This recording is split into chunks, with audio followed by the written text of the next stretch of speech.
ಓಂ ಶ್ರೀ ಸದ್ಗುರು ಸಿದ್ಧಾರೂಢಾಯ ನಮಃ. ಓಂ ನಮಃ ಶಿವಾಯ. ಇವತ್ತಿನ ದಿವಸ ಸಿದ್ಧಾರೂಢರು ಸುಬ್ಬಯ್ಯ ಶಾಸ್ತ್ರಿ ಜೊತೆ ವಾದವನ್ನು ಮಾಡಿದಂಥದ್ದನ್ನು ಮುಂದುವರಿದ ಭಾಗವನ್ನು ನೀವು ಕೇಳೋಣ.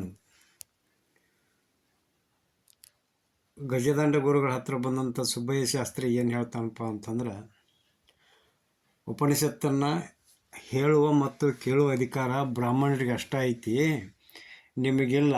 ಸುಮ್ಮನೆ ನೀವು ಜಾಣರದೇವು, ನಾವು ಶಾನ್ಯಾರದೇವು ಅಂತ ತಿಳ್ಕೊಂಡು ಹೇಳೋ ಸಲುವಾಗಿ ನೀವು ಈ ಶಾಸ್ತ್ರನ ಹೇಳ್ತಿರ್ಬೋದು ಅಂಥೇಳಿ ಹೇಳ್ತಾನೆ. ಆವಾಗ ಅಲ್ಲೇ ಶಾಸ್ತ್ರವನ್ನು ಆಲಿಸ್ತಾ ಕುಂತಂಥ ಸಿದ್ಧ ಎದ್ದವನ ಗುರುಗಳಿಗೆ ನಮಸ್ಕಾರ ಮಾಡಿ ಏನು ಮಾಡ್ತಾನೆ, ಅವ್ರ ಜೊತೆ ನಾನು ಒಂದೆರಡು ಮಾತು ಆಡ್ತೀನಿ ಅಂತ ತಿಳ್ಕೊಂಡ ಗುರುಗಳನ್ನ ಕೇಳ್ತಾನೆ. ಕೇಳಿದಾಗ ಆಗಲಿ ಸಿದ್ಧ ಮಾತಾಡೋ, ಅವ್ರ ಜೊತೆ ಚರ್ಚೆ ಮಾಡು ಉಪನಿಷತ್ತಿನ ಬಗ್ಗೆ ಅಂತ ಹೇಳ್ತಾರೆ. ಆವಾಗ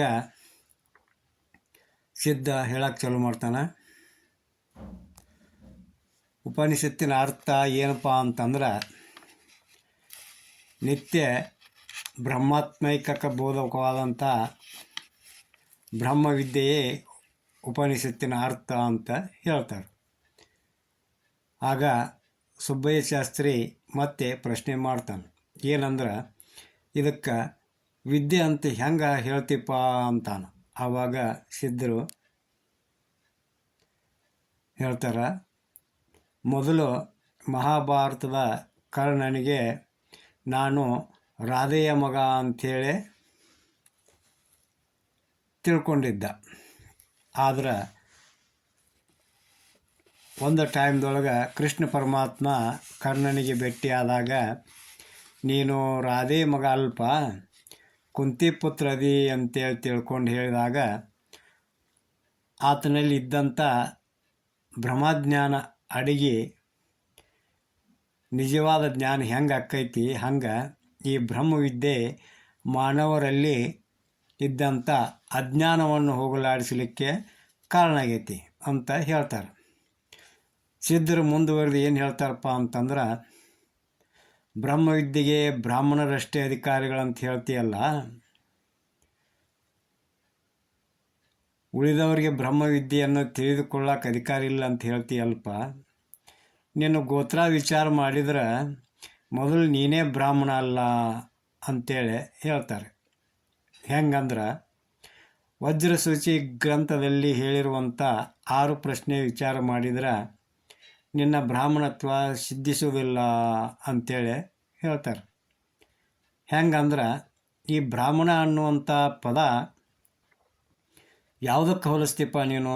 ಈ ಸ್ಥೂಲ ಶರೀರಕ್ಕೆ ಹೋಲಿಸ್ತೀವೋ, ಏನು ಆ ಶರೀರ ಇದ್ದಂಥ ಜೀವನಿಗೆ ಹೋಲಿಸ್ತೀವೋ, ಅಥವಾ ಜಾತಿ ಅಂತ ಹೇಳ್ತೀವೋ, ಅಥವಾ ಕರ್ಮಕ್ಕೆ ಹೇಳ್ತೀವೋ, ಅಥವಾ ಇಲ್ಲ ದಾನ ಇಲ್ಲ ಜ್ಞಾನಕ್ಕೆ ಬ್ರಾಹ್ಮಣ ಅಂತ ಹೇಳ್ತೀವೋ, ಈ 6ರೊಳಗೆ ಯಾವುದಕ್ಕೆ ಬ್ರಾಹ್ಮಣ ಅಂತ ಹೇಳ್ತಿ, ಹೇಳಿ ನೋಡೋಣ ಅಂತೇಳಿ ಕೇಳಿದಾಗ ಮತ್ತೆ ಸಿದ್ಧರು ಹೇಳ್ತಾರೋ, ನೀನು ಶರೀರಕ್ಕೆ ಬ್ರಾಹ್ಮಣ ಅಂತಂದ್ರೆ ಅನಂತ ಕೋಟಿ ಶರೀರಗಳು ಈ ಭೂಮಿ ಮೇಲೆ ಹುಡ್ತಾವೆ. ಅವೆಲ್ಲ ಶರೀರಗಳು ಬ್ರಾಹ್ಮಣ ಆಗಬೇಕಾದಿತ್ತು. ಮತ್ತು ಆಯುಷ್ಯ ಮುಗಿದ ಮೇಲೆ ಆ ಶರೀರ ಸತ್ತು ಹೋದ ಮೇಲೆ ಆ ದೇಹವನ್ನು ಏನು ಮಾಡ್ತಾರೆ, ಸುಡ್ತಾರೆ.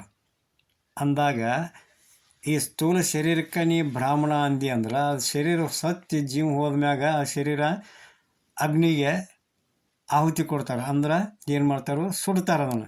ಆವಾಗ ಏನಾಕತಿ, ನಿನಗೆ ಬ್ರಹ್ಮಹತ್ಯಾ ದೋಷ ಬರ್ತೈತಿ. ಅದಕ್ಕೆ ಈ ಶರೀರ ಕೂಡ ಏನು ಬ್ರಾಹ್ಮಣ ಆಗಲಿಲ್ಲ. ಮುಂದೆ ಇನ್ನು ಜೀವನಿಗೆ ಬ್ರಾಹ್ಮಣ ಅಂತ ಹೇಳಿದ್ರೆ, ಜನ್ಮ ಜನ್ಮಾಂತರಗಳಲ್ಲಿ ಮಾಡಿದಂಥ ಕರ್ಮಫಲ ಉಣ್ಣುವುದಕ್ಕಾಗಿ 84 ಲಕ್ಷ ಜೀವರಾಶಿಯೊಳಗೆ ಹುಟ್ಟುತ್ತೇವೆ.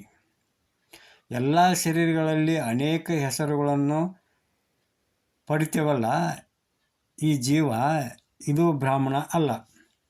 ಇನ್ನು ನೀನು ಜಾತಿ ಬ್ರಾಹ್ಮಣ ಅಂತಂದ್ರೆ, ಎಲ್ಲ ಜಾತಿಯೊಳಗೂ ಅಂತಂದ್ರೆ ಮಾನವ, ಪಶು, ಪಕ್ಷಿಗಳಲ್ಲಿ ಋಷಿಮುನಿಗಳು ಹುಟ್ಟ್ಯಾರ. ಅವ್ರು ಯಾರಪ್ಪ ಅಂತಂದ್ರೆ ಊರ್ವಶಿಯಿಂದ ವಸಿಷ್ಠರು, ಕೈವರ್ತಕಿಯಿಂದ ವ್ಯಾಸರು, ಜಂಬೂಕದಿಂದ ಜಂಬೂಕ ಋಷಿ, ಅಂಬಿ ಎಂಬ ಹರಿಣಿಗೆ ಶೃಂಗ, ಹುತ್ತಿನಿಂದ ವಾಲ್ಮೀಕಿ ಋಷಿ, ಕುಂಭದಿಂದ ಅಗಸ್ತ್ಯ ಮುನಿ, ಕೆಂಪು ಜಡೆಯಿಂದ ಕೌಶಿಕ, ದರ್ಭದಿಂದ ಬುಧ, ಮೊಲದಿಂದ ಗೌತಮ.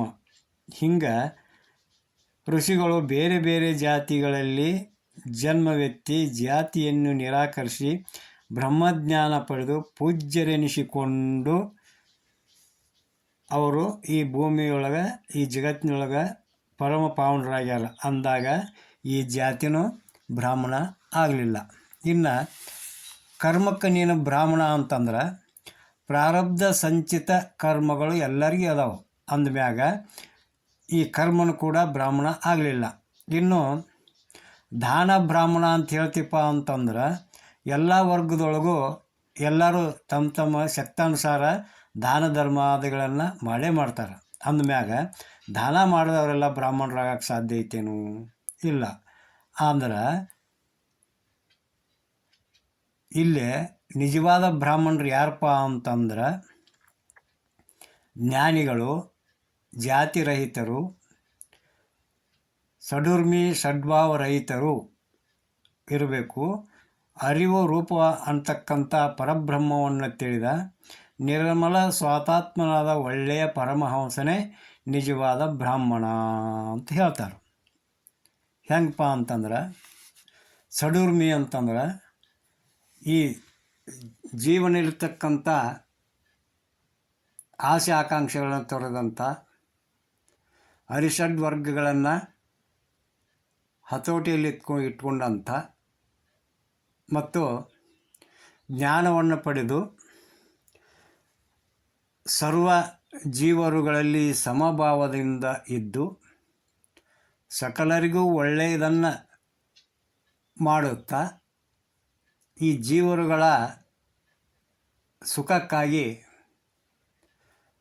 ತಪಶ್ಚರ್ಯಗಳನ್ನು ಮಾಡುತ್ತಾ ಎಲ್ಲರನ್ನೂ ಸರಿಸಮಾನವಾಗಿ ಕಾಣುತ್ತಾ ಯಾರು ಇರ್ತಾರೋ ಅಂಥವ್ರಿಗೆ ಬ್ರಾಹ್ಮಣರು ಅಂತೇಳಿ ಹೇಳ್ತೈತಿ.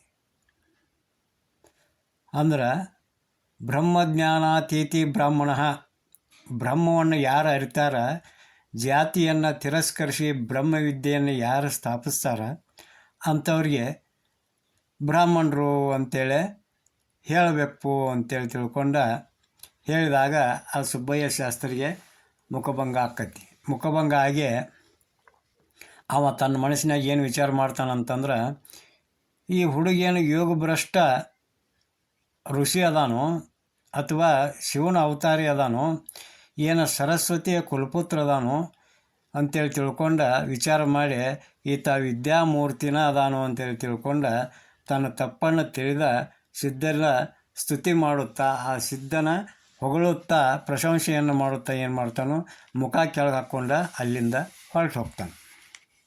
ಆವಾಗ ಈ ಸಿದ್ಧರ ಒಂದು ವಾಕ್ಚಾತುರ್ಯವನ್ನು ಕಂಡಂಥ ಗಜದಂಡ ಗುರುಗಳು ಆಶ್ಚರ್ಯಚಕಿತರಾಗ್ತಾರೆ.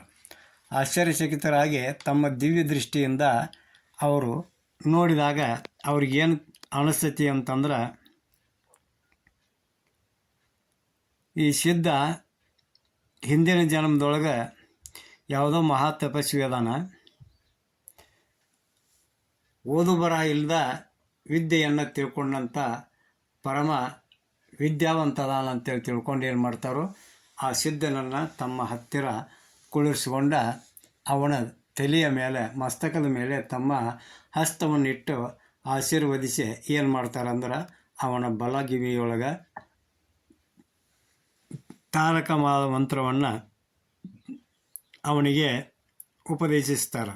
ಏನಂತ, ಈ ಪರಬ್ರಹ್ಮಣ ನೀನು ಅದಿಪ ಅಂತೇಳಿ ಅವನ ಕಿವಿಯೊಳಗೆ ಉಪದೇಶ ಮಾಡಿದಾಗ ಸಿದ್ಧರು ಏನು ಮಾಡ್ತಾರೆ, ಒಳ್ಳೆ ಆನಂದಿತರಾಗಿ ಗುರುಗಳಿಗೆ ಸಾಷ್ಟಾಂಗ ನಮಸ್ಕಾರ ಹಾಕಿ ಕೇಳ್ತಾರೆ. ಏನಂತ ಕೇಳ್ತಾರೋ ಅಂತಂದ್ರೆ ಗುರುಗಳ ಶಾಸ್ತ್ರದ ಇರಿವು ಫಲಿಸಿರುವುದಕ್ಕೆ ಗುರುತೇನು ಅಂತ ಕೇಳ್ತಾರೆ. ಅದಕ್ಕೆ ಗಜದಂಡ ಗುರುಗಳು ಹೇಳ್ತಾರೆ, ಆಗಿರ್ತಕ್ಕಂಥ ಸಂಶಯಗಳನ್ನು ಕಳೆದೊಳಿದು ಪರಬ್ರಹ್ಮ ಭಾವ ಏನು ದೃಢವಾಗಿ ನಿಲ್ತೈತಲ್ಲ ಅದ ಜ್ಞಾನ ಸಿದ್ಧಿಯ ಫಲ ಅಂತ ಹೇಳ್ತಾರೆ. ಆವಾಗ ಸಿದ್ಧರು ಏನು ಮಾಡ್ತಾರೋ ಅಂತಂದ್ರೆ ಗುರುಗಳಿಗೆ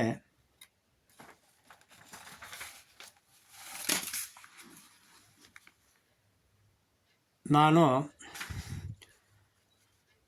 ಪರಬ್ರಹ್ಮ ಭಾವವನ್ನು ಸಂಪೂರ್ಣವಾಗಿ ಅಳವಡಿಸ್ಕೊಂಡು ಪಾವನನಾಗಿದ್ದೀನಿ ಅಂತೇಳಿ ತಿಳ್ಕೊಂಡು ಏನು ಮಾಡ್ತಾರೋ ಗುರುಗಳಿಗೆ ಹೇಳ್ತಾರೆ. ಹೇಳಿ ಏನು ಮಾಡ್ತಾರೋ ಅಂತಂದ್ರೆ, ಗುರುಗಳ ನನ್ನಲ್ಲೀಗ ಯಾರಲ್ಲಿಯೂ ಯಾವ ಜೀವರಾಶಿಯಲ್ಲಿಯೂ ವೈರಭಾವನೂ ಉಳಿದಿಲ್ಲ, ಸ್ನೇಹ ಭಾವ ಅಂತಕ್ಕಂಥದ್ದು ಉಳಿದಿಲ್ಲ. ಅದಕ್ಕೆ ನಾನು ಪರಬ್ರಹ್ಮ ಸ್ವರೂಪ ಆಗೇನಿ. ಅದಕ್ಕೋಸ್ಕರವಾಗಿ ಈ ಒಂದು ಲಿಂಗವನ್ನು, ಕೊರಳಿದ್ದಂಥ ಲಿಂಗವನ್ನು ನಿಮ್ಮ ಪಾದಕ್ಕೆ ಅರ್ಪಿಸ್ತೀನಿ ತಗೋರಿ ಅಂತ ಹೇಳ್ತಾನೆ. ಆವಾಗ ಗುರುಗಳು ಅಂತಾರು, ಸಿದ್ಧ ಗುರುಗಳು ತೊಡಿಸಿದಂಥ ಲಿಂಗವನ್ನು ತೆಗೆದು ಹಾಕಿದ್ರೆ ಧರ್ಮ ವಿರೋಧ ಆಗೋದಿಲ್ಲೇನು ಅಂತ ಕೇಳ್ತಾರೆ. ಆವಾಗ ಸಿದ್ಧರು ಹೇಳ್ತಾರೋ, ಲಿಂಗ ಮಧ್ಯೆ ಜಗತ್ಸರ್ವಂ ಲಿಂಗಮಯಂ ಜಗತ್ ಲಿಂಗಬಾಹ್ಯತ್ ಪರಂ ನಾಸ್ತಿ ತಸ್ಮಾಲಿಂಗಂ ಅಹಂ ಸದಾ. ಹಿಂಗೆ ಆಗಮಶಾಸ್ತ್ರ ಹೇಳ್ತೈತ್ರಿ ಗುರುಗಳ. ಈಗ ನನಗೆ ನೀವು ಚಿನ್ಮಯ ದೀಕ್ಷಾ ನೀಡಿದಿರಿ, ಅದಕ್ಕೆ ಅದರ ಫಲವಾಗಿ ನಿಜವಾದಂಥ ಅದ್ವೈತ ಭಾವ ನನ್ನಲ್ಲಿ ನೆಲೆ ನಿಂತೈತಿ. ಅದಕ್ಕೆ ಒಬ್ಬ ಮನುಷ್ಯಾಗ ಕರ್ಮ ಮತ್ತು ಜ್ಞಾನ ಎರಡೂ ಏಕಕಾಲಕ್ಕೆ ನಡೆಯೋದಕ್ಕೆ ಆಗೋದಿಲ್ಲ. ಆದ್ದರಿಂದ ಹೆಂಗೆ ಒಬ್ಬ ಮನುಷ್ಯ ಏಕಕಾಲಕ್ಕೆ ನಡೆಯೋದು ಮಾಡೋಕೆ, ಕುಂಡ್ರೋದು ಎರಡೂ ಕೆಲಸ ಏಕಕಾಲಕ್ಕೆ ಮಾಡೋಕೆ ಹೆಂಗೆ ಆಗೋದಿಲ್ಲ, ಕುಂತವಾಗ ನಡೆಯೋಕ್ಕಾಗೋದಿಲ್ಲ, ನಡೆಯಕತ್ತವಾಗ ಕುಂಡ್ರಕ್ಕೆ ಹೆಂಗೆ ಏಕಕಾಲದೊಳಗೆ ಎರಡೂ ಕೆಲಸ ಮಾಡೋಕ್ಕಾಗೋದಿಲ್ಲೋ ಹಂಗೆ ಈಗ ನನಗೆ ಏನಾಗೈತಿ ಅಂತಂದ್ರೆ ಪರಿಪೂರ್ಣ ಪರಬ್ರಹ್ಮ ಭಾವ ನನ್ನಲ್ಲಿ ಅಳಗೊಂಡಿರೋದ್ರಿಂದ ಈ ಲಿಂಗ ಪೂಜೆ ಅಥವಾ ಮತ್ತೊಂದು ಪೂಜಾ ಪುನಸ್ಕಾರಗಳನ್ನು ಮಾಡುವಂಥ ಅವಶ್ಯಕತೆ ನನಗೀಗ ಬೀಳೋದಿಲ್ಲ. ಅದಕ್ಕೆ ಈ ಲಿಂಗವನ್ನು ನೀವು ತಗೋರಿ ಅಂತೇಳಿ ಹೇಳ್ತಾರೆ. ಆವಾಗ ಆ ಗುರುಗಳಿಗೆ ಅತೀತ ಆನಂದವಾಗಿ ಅವರು ತಮ್ಮ ತಪಶಕ್ತಿಯಿಂದ ವಿಚಾರ ಮಾಡಿ ಏನು ಮಾಡ್ತಾರಂತಂದ್ರೆ, ಈ ಸಿದ್ಧನಿಗೆ ವೃತ್ತಿ ಯಾವಾಗಿದ್ದರೂ ಆರೂಢ ಆಗಿದ್ದರಿಂದ ಇವನಿಗೆ ಆರೂಢ ನಾಮ ಸಲ್ತತಿ ಅಂತ ಹೇಳ್ತಾರೆ. ಆಮ್ಯಾಗ ಪರಮ ಸರಸ್ವತಿಯ ಪುತ್ರನಾಗಿರುವುದರಿಂದ ಈತನಿಗೆ ವಿದ್ಯಾಮೂರ್ತಿ ಅನ್ನುವಂಥ ನಾಮವು ಸಲ್ತತಿ. ಅದಕ್ಕೆ ಇವನಿಗೆ ಸಿದ್ಧಾರೂಢ ಭಾರತಿ ಅಂತೇಳಿ ನಾಮಕರಣ ಮಾಡಿ ಏನು ಮಾಡ್ತಾರೆ, ಸಿದ್ಧರ ಸದ್ಗುರುಗಳಾದಂಥ ಗಜದಂಡ ಗುರುಗಳು ಆ ಸಿದ್ಧನಿಗೆ ಸಿದ್ಧಾರೂಢ ಭಾರತಿ ಅಂತೇಳಿ ಹೆಸರಿಟ್ಟು ನಾಮಕರಣವನ್ನು ಮಾಡಿ ಆತನಿಗೆ ಆಶೀರ್ವಾದ ಮಾಡಿ ಅವನಿಗೆ ಪರಮ ಪಂಚಾಕ್ಷರಿ ಮಂತ್ರವನ್ನು ನೀನು ಈ ಜಗತ್ತಿನೊಳಗೆ ಏನು ಮಾಡಪ್ಪ ಅಂತಂದ್ರೆ ಪುಣ್ಯಕ್ಷೇತ್ರಗಳಿಗೆ ಸಂಚಾರ ಮಾಡ್ತಾ ಎಲ್ಲ ಜನರಿಗೆ ಶಿವಪಂಚಾಕ್ಷರಿ ಮಂತ್ರವನ್ನು ಉಪದೇಶ ಮಾಡು ಅಂತೇಳಿ ನೀನು ಈ ಜಗತ್ತಿನೊಳಗೆ ಪೂಜ್ಯನಾಗಿ ಸರ್ವರಿಗೂ ವಂದಿತನಾಗಿ ನಿನ್ನ ಕೀರ್ತಿ ಅಜರಾಮರವಾಗಿ ಉಳಿಲಿ. ನೀನು ಇಲ್ಲಿಂದ ಇನ್ನು ಮುಂದೆ ಲೋಕ ಸಂಚಾರಕ್ಕಾಗಿ ಪ್ರಯಾಣ ಮಾಡು ಅಂತೇಳಿ ಆ ಸಿದ್ಧನಿಗೆ ಸಿದ್ಧಾರೂಢ ಭಾರತಿ ಅಂತೇಳಿ ನಾಮಕರಣವನ್ನು ಮಾಡಿ ಆ ಗಜದಂಡ ಗುರುಗಳು ಆಶೀರ್ವದಿಸಿ ಅವರನ್ನು ಬೀಳ್ಕೊಡ್ತಾರೆ ಅನ್ನೋಲ್ಲಿಗೆ ಇವತ್ತಿನ ಈ ಒಂದು ಶ್ರವಣವನ್ನು ಮುಕ್ತಾಯಗೊಳಿಸೋಣಂತ. ಓಂ ತತ್ಸತ್ ಸದ್ಗುರು ಸಿದ್ಧಾರೂಢಾಯ ನಮಃ. ಜೈ ಮಂಗಲಂ. ಜೈ ನಮಃ ಪಾರ್ವತೀಪತೆ ಶಿವ ಹರ ಹರ ಮಹಾದೇವ.